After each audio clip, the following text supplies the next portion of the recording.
Free. Dr. Vanessa Pirotta is a marine scientist and a science communicator from Macquarie University in Sydney. Dr. Pirotta, let's talk about the good news, the rescue of the live whales first. Tell us about that rescue and the techniques that were used.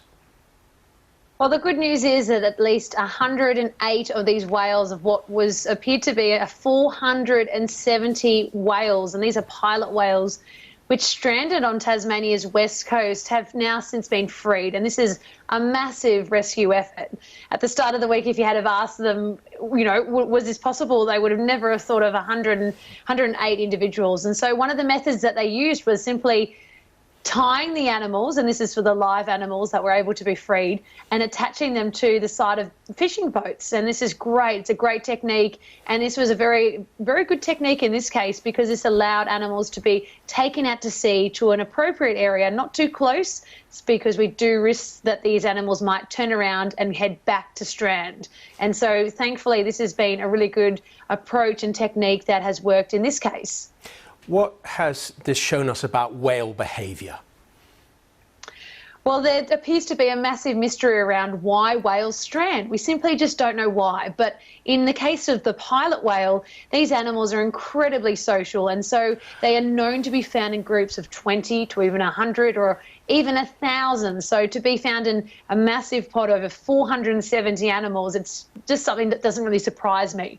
But what we do know as a result of the stranding event is that there may have been only a few individuals that led them all into this one area, and that many of them, because they are so socially connected, may have followed the leader in this case to tragedy. And of course, on to the more difficult part of the story, the disposal of the carcasses. How important is that and how achievable is that?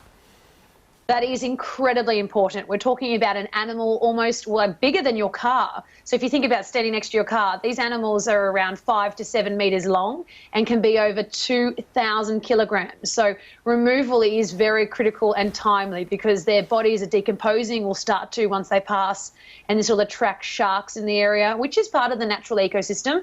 They do play very important roles, but in terms of public safety and also the safety and the chemistry of the harbour that they're found in now, they need to be taken out, and it's a logistical challenge, but one that will take a few days. How has the local community been involved in both the rescue and the disposal? The local community have been doing a phenomenal job. And when talking about the people working in knee-deep waters, cold Tasmanian waters, I mean, the next stop from Tasmania south is Antarctica.